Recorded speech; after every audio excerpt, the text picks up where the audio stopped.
you need to always exercise your brain. And I'm going to give you 5 terms that you should know if you're even considering getting into the stock market game. My name is Andres. This is the Strong Family Money Show. Today,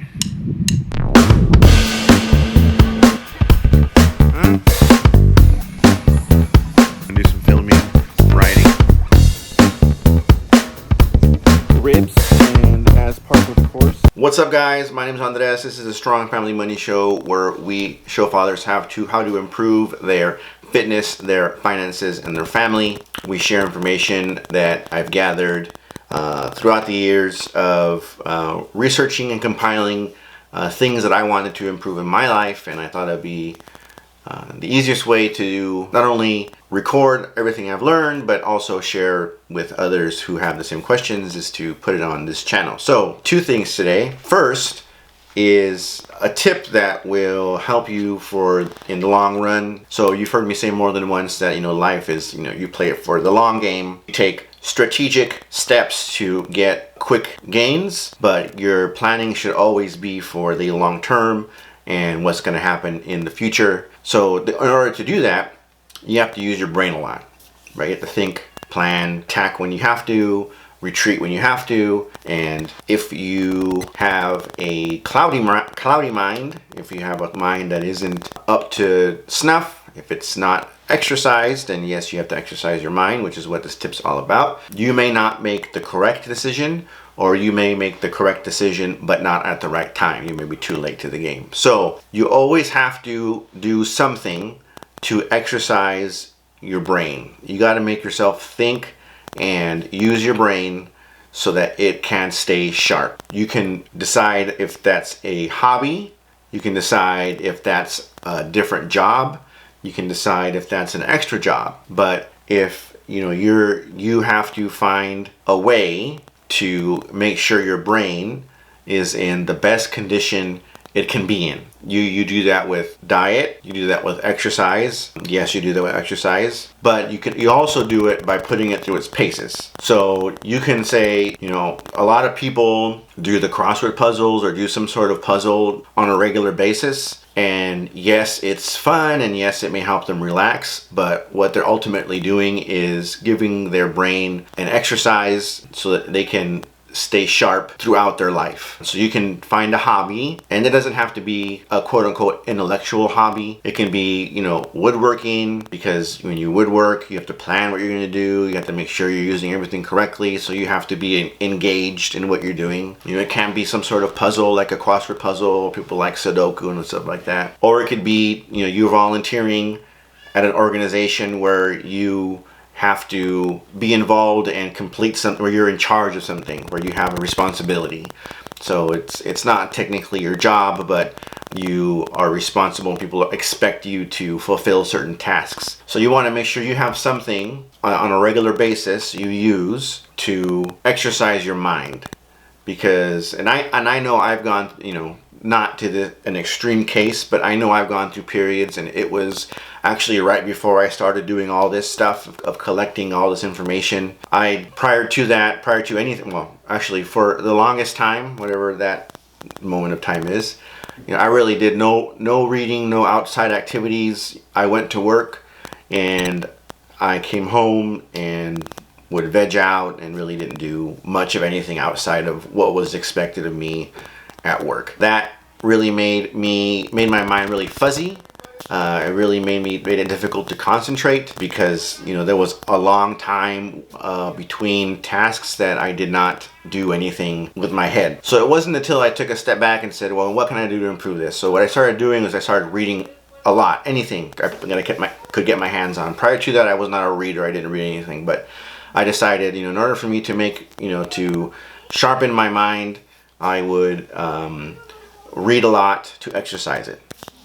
Then I started doing research when I started getting into shape, and collecting all that information and organizing it was not only a benefit to what happened to me inside the gym, but outside the gym as well. And then I started putting together all these websites and blogs, and that took a lot of planning and execution, and that started getting me even sharper in the brain. I cannot explain to you what the mechanism is that causes that, other than you're always at a high level. You're always thinking about what comes next. You're always thinking about what needs to be completed in a certain amount of time.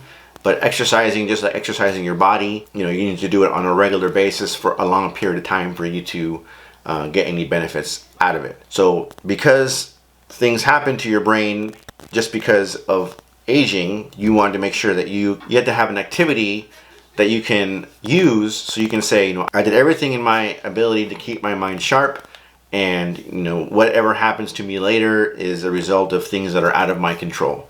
So you don't want to get to your older years and be in a condition where you're mentally incapacitated, when there are things that you can do to prevent that from happening to begin with. So find yourself a hobby or something to do that will take care of your mental capacity, exercising your brain, making sure that you're sharp for as long as you can be, because we want to make sure that in our older years we are able to enjoy them and aren't just being taken care of by others if we could have prevented it before we got there. That's the first one. So next, 5 tips. I have 5 terms. So if you're ever considering getting into the stock market or trading, or even if you're just going to do a 401k investment strategy, you need to know the terms that are involved in doing so. So instead of, and I have 15 terms here, instead of inundating you with all 15 terms at a time, I'm just going to share 5 at a time. So you can then, I'll give you a definition of what I consider them to be, and then you can go research them on your own. I would suggest putting these in a notebook somewhere so you can gather all this information. So first, when you buy a stock, so the first term is buy. When you buy a stock, you take a position in the company. They use your money to do things in the company with it. So technically, whatever small amount of stock you own, you have some influence in the company, however small it is. But there are only a finite number of stocks out there. So their total volume does not change. Their float does not change. So, and I've already given you 2 other ones, but we'll define those later. So they can, but most of the time it is not easy for the company to just make stock out of nowhere, because then that dilutes the other stockholders' position in the company. In order to buy a stock, there has to be someone that's willing to sell their stock, and that transaction takes place when you put out your bid price. So you say, I want to buy a stock and I'm going to bid this amount. Now it's a zero-sum transaction. So on the other side of that, there needs to be someone that's willing to sell their stock, and they want to ask this much for it. So those are 4 terms. So there's the buy, where you take a position in a company. There's the sell, where you want to give up your position. And in order to buy the stock, to get your position, you have to bid a certain amount.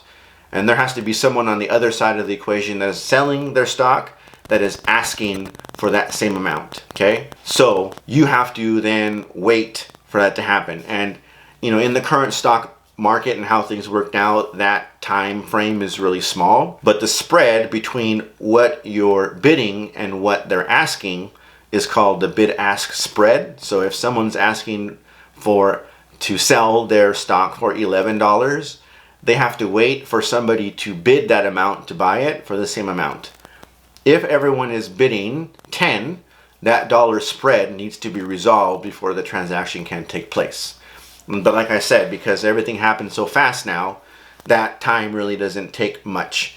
In the olden days, when everything was call into your broker, then there has to be, I want to buy this stock at this price. Then your stockbroker, had that on their sheet, and then they would then go out and look for somebody who's willing to sell at that ask price. So the bid and the ask have to be the same, and that transaction took however long it did for your broker to find that transaction to complete. So like now, everything happens so quick, everyone thinks that, once I'm going to buy it, there's always going to be someone out there willing to sell their stock at that price. But there are just so many transactions going on that you just happen to fall into the right place at the right time, and you get to buy the stock at your bid price because there's someone selling the stock for the exact same ask price.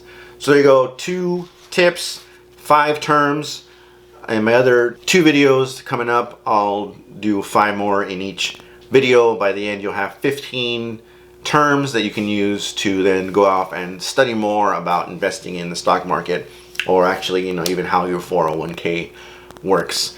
My name is Andres. This is the Strong Family Money Show. Our sponsor for today's episode is freshcoffee805.com. Without them, we couldn't make this show possible. Please go visit them. We're a small local here in Oxnard craft coffee roaster. We roast and deliver coffee within days of roasting it. Give us a visit, freshcoffee805.com.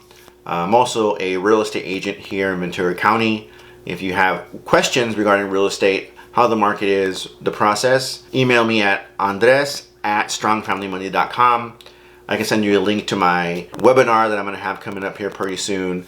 I have an ebook of first-time home buying up on Amazon. The link will be below also, as long as it links to all my other books I have on Amazon. Like I said, my name's Andres. This is a Strong Family Money Show. Thanks for watching, and I'll talk to you guys next time.